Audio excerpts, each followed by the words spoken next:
इस शानदार और बेहद खास गहन चर्चा में सभी सुनने वालों का बहुत बहुत स्वागत है। आज हम बात करने वाले हैं उत्तर प्रदेश की प्रमुख झीलों और बिल्कुल ताज़ा यानी साल 2026 के नवीनतम रामसर स्थलों के बारे में। और आज हमारे पास स्रोत के रूप में माइंड बोध के वो बेहतरीन शैक्षिक नोट्स मौजूद हैं जिन्हें विशेष रूप से UP SSC PT, UP police, लेखपाल और यूपी पीएससी जैसी परीक्षाओं को ध्यान में रखकर तैयार किया गया है। हाँ, तो आज का हमारा जो मिशन है वो बहुत स्पष्ट है।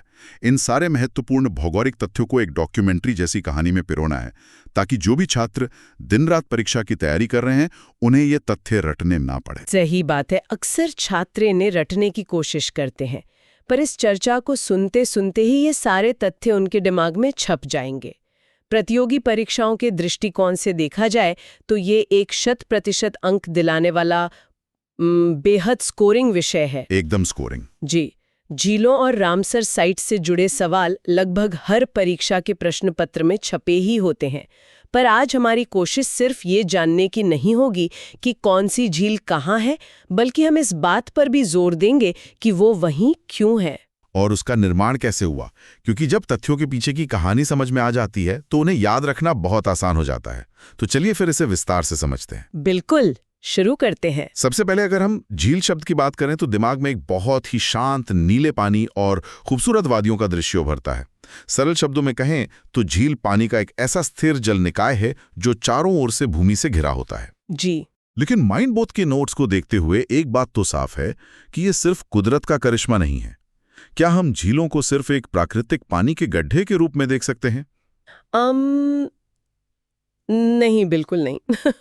भूविज्ञान के नजरिए से देखें तो झीलों को मुख्य रूप से 4 प्रकारों में बांटा जा सकता है। पहली है प्राकृतिक झीलें, जो पृथ्वी की सतह में हुए प्राकृतिक बदलावों या टेक्टोनिक हलचलों से बनती हैं। और दूसरी है कृत्रिम झीलें, जिन्हें इंसानों ने अपनी जरूरतों के लिए खुद तैयार किया है, जैसे बांध बनाकर। तीसरी होती है गोखुर झीलें, जिन्हें अंग्रेजी में ऑक्सबो लेक कहते हैं।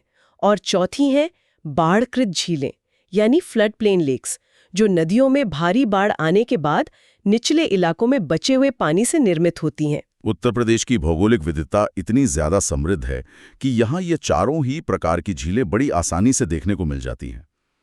लेकिन ये गोखुर या ऑक्सबो लेक वाला जो कॉन्सेप्ट है ना, वो हमेशा से थोड़ा कंफ्यूजिंग लगता है। अच्छा, मतलब एक नदी बह रही है और वो अचानक से वो एक झील कैसे बन जाती है? इसे ऐसे समझिए जैसे कोई सांप मैदान में रेंग रहा हो। मैदानी इलाकों में नदियां बिल्कुल सीधी नहीं बहती, वे एक घुमावदार रास्ता लेती हैं। हाँ, बल खाते ले चलती हैं। बिल्कुल। और जब नदी का घुमाव बहुत ज्यादा हो जाता है तो पानी का बहाव उस घुमावदार रास्ते को छोड़कर एक सीधा शॉर्टकट रास्ता अपना लेता है। तो वो पुराना हिस्सा पीछे छूट जाता है। जी, जो पुराना घुमावदार हिस्सा था वह मुख्य नदी से कटकर अलग हो जाता है। आकार में ये घोड़े या गाय के खुर जैसा दिखता है, इसीलिए इसे गोखुर या ऑक्सबो झील कहते हैं। यूपी में नदियों का जाल बिछा है, इसलिए यहाँ ऐसी झीलें बहुत पाई जाती हैं। क्या बात है, नदी अपना पुराना रास्ता छोड़कर आगे बढ़ जाती है और पीछे एक झील जन्म ले लेती है। यही प्रकृति का विज्ञान है।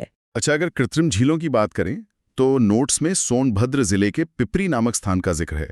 वहाँ गोविंद वल्लभ पंत सागर स्थित है और ये कोई छोटी मोटी झील नहीं है। इसे तो भारत और उत्तर प्रदेश की सबसे बड़ी कृत्रिम झील कहा गया है। इंसान ने इतना बड़ा सागर कैसे बना दिया?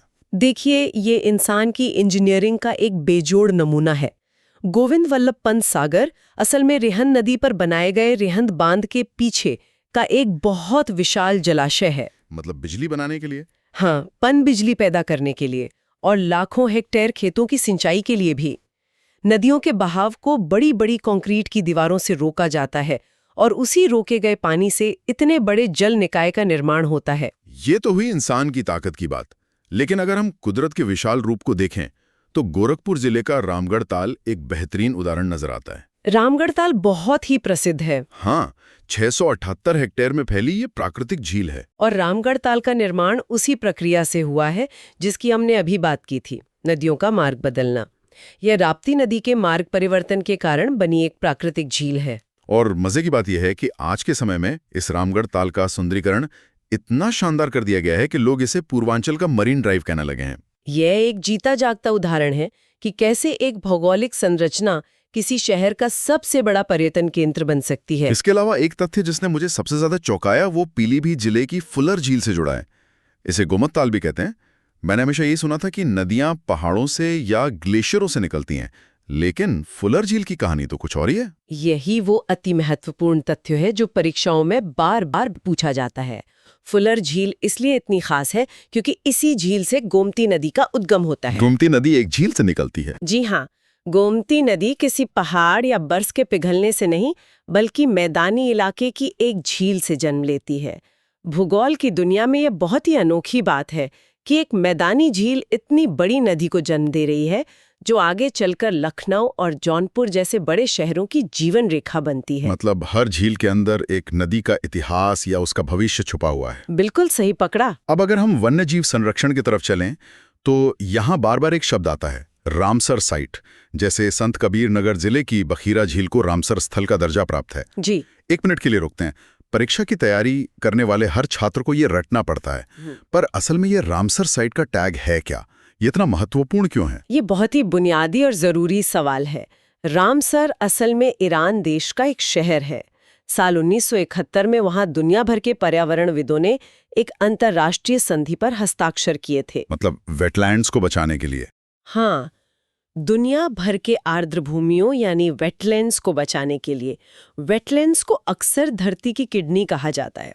धरती की किडनी? ये बहुत गहरी बात है। क्योंकि ये बाढ़ के अतिरिक्त पानी को सोखते हैं, भूजल स्तर को रिचार्ज करते हैं, पानी को साफ करते हैं और लाखों प्रवासी पक्षियों को पनाह देते हैं। अच्छा। तो जब किसी झील को रामसर साइट घोषित किया जाता है तो इसका सीधा मतलब है कि वो जगह अब केवल स्थानीय नहीं रही, बल्कि वो अंतर्राष्ट्रीय स्तर पर एक इकोलॉजिकल खजाना मान ली गई है। अब समझ में आया कि ये टैग किसी भी झील के लिए एक तरह से वीआईपी पास जैसा है। तो अगर हम संत कबीर नगर की बखीरा झील पर वापस आएं तो ये पूर्वी उत्तर प्रदेश और भारत के सबसे बड़े प्राकृतिक बाढ़कृत क्षेत्रों में से एक है। और सर्दियों में यहाँ साइबेरिया और यूरोप से हजारों किलोमीटर उड़कर प्रवासी पक्षी आते हैं। और माइंडबोध के नोट्स में एक कमाल का अपडेट ये है कि यूपी सरकार अब यहीं 50 मेगावाट का सोलर प्लांट भी लगाने की योजना बना रही है। यह प्रकृति और आधुनिक तकनीक के बीच संतुलन बनाने का एक बहुत ही अभिनव प्रयास है।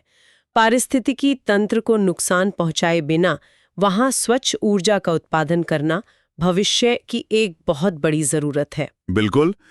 ऐसा ही एक और अनोखा उदाहरण आगरा जिले की कीठम झील है, जिसे सूर सरोवर के नाम से भी जाना जाता है। कीठम झील का आकार बहुत दिलचस्प है। हाँ, नोट्स के अनुसार इसका आकार पंचकोणीय यानी पेंटागोनल है।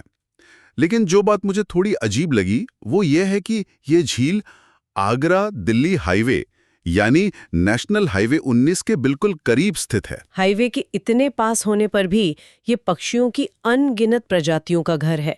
साल 2020 में इसे रामसर स्थल घोषित किया गया था। एक तरफ हाईवे का शोर और दूसरी तरफ एक शांत झील।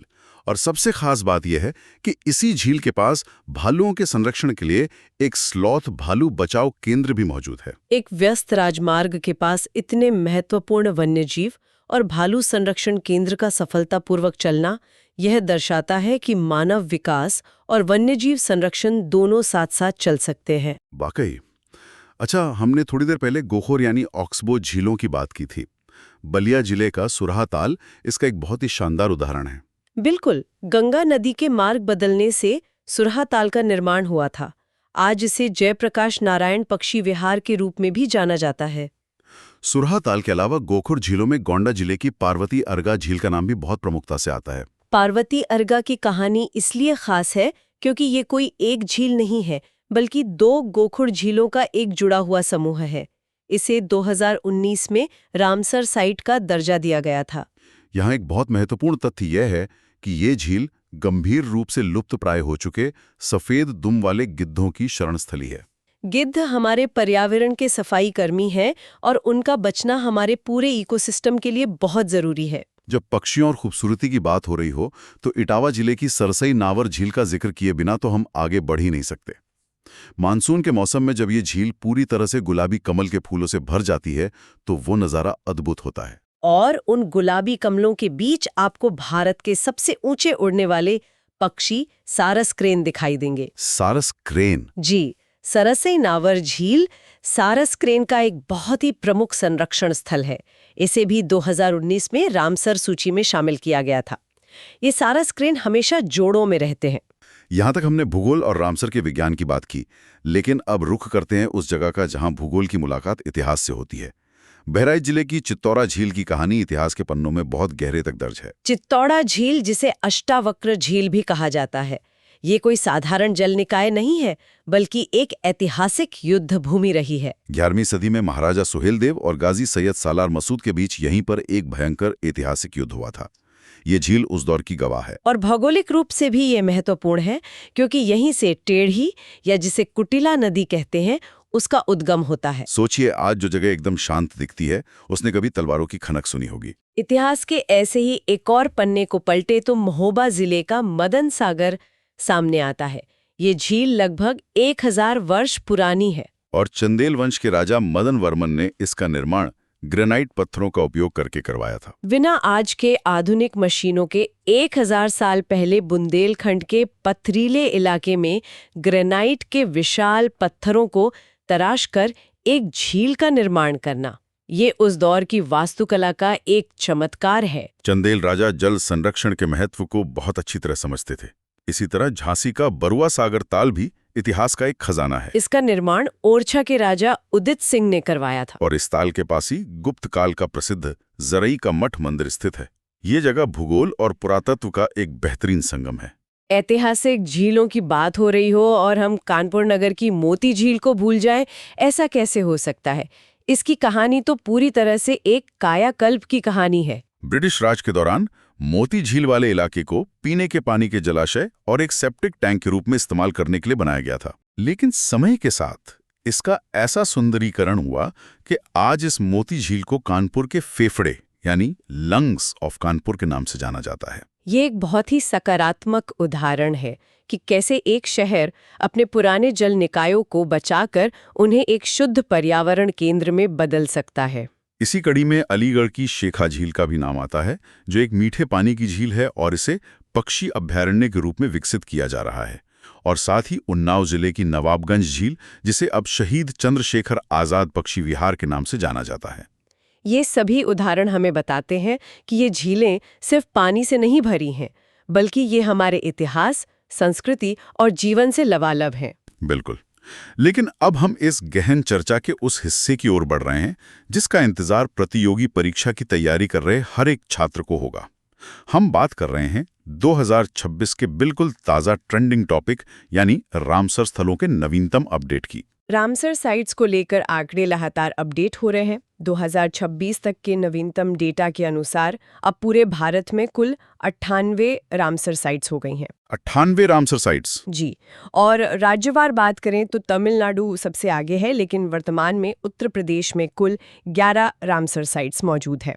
इन 11 में से सबसे नई एंट्री कौन सी है? क्योंकि परीक्षाओं में अक्सर सबसे नया या सबसे पहला ही पूछा जाता है। जनवरी 2026 में ही एटा जिले के पटना पक्षी विहार को उत्तर प्रदेश के सबसे नए रामसर स्थल के रूप में शामिल किया गया है। ये एकदम ताज़ा अपडेट है। और अगर हम इन 11 साइट्स का तुलनात्मक अध्ययन करें, यूपी का सबसे बड़ा और सबसे पुराना रामसर स्थल कौन सा है? उत्तर प्रदेश का सबसे पुराना और सबसे बड़ा रामसर स्थल ऊपरी गंगा नदी का विस्तार है। ये ब्रजघाट से लेकर नरौरा तक फैला हुआ है। इसका क्षेत्रफल लगभग 26,590 हेक्टेयर है। हाँ, और इसे साल 2005 में ही रामसर साइट घोषित कर दिया गया था। जी?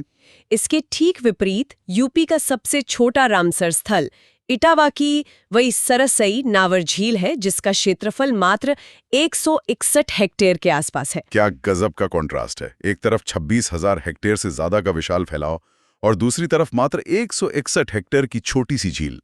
लेकिन दोनों का पारिस्थितिक महत्व अंतर्राष्ट्रीय स्तर पर बराबर आका गया है। आकार भले ही छोटा हो, लेकिन उस जगह की जैव विविधता कितनी बड़ी है ये मायने रखता है। जी। इन 11 साइट्स में एक और नाम है हैदरपुर वेटलैंड, मुजफ्फरनगर और बिजनौर की सीमा पर स्थित। जी। इसका निर्माण 1984 में मध्य गंगा बैराज के बनने के कारण हुआ था। साल 2021 में इसे रामसर साइट का दर्जा मिला। और ये जगह स्वयं डियर यानी दलदली हिरणों के लिए विशेष रूप से जानी जाती है। इसके अलावा भी यूपी में हरदोई का सांडी पक्षी विहार, रायबरेली का समसपुर और मैनपुरी का समान पक्षी विहार शामिल हैं। ये सभी 11 साइट्स हमारे पर्यावरण का सुरक्षा कवच है। तो अब समय आ गया है इस पूरी चर्चा को एक सूत्र में पिरोने का। आज के सफर में हमने सिर्फ भूगोल के पन्ने नहीं पलटे, बल्कि हमने देखा कि कैसे नदियां सांप की तरह चलते हुए अपना रास्ता बदलकर गोखुर झीलें बनाती हैं, कैसे इंसान रिहंद बांध बनाकर गोविंद वल्लभ पंत सागर खड़ा कर देता है। हमने बहराइच की चित्तौरा झील का इतिहास देखा और इटावा की सरसई नावर की शांति महसूस की। कुल 15 प्रमुख झीलें और 2026 के 11 रामसर स्थलों का यह डेटा निश्चित रूप से किसी भी आगामी परीक्षा के लिए बहुत मददगार साबित होगा। बिल्कुल। इसी विचार के साथ हम अपनी आज की इस गहन चर्चा को यहीं विराम देते हैं। बिल्कुल। उम्मीद है कि माइंड बोध की ये जानकारी, ये डॉक्यूमेंट्री नुमा किस्से और 2026 की ये ताज़ा आंकड़े परीक्षा की तैयारी कर रहे हर छात्र के काम आएंगे। इन तथ्यों को बार बार याद करें और आगे बढ़ते रहें। अगले विषय के साथ फिर मिलेंगे। जय हिंद।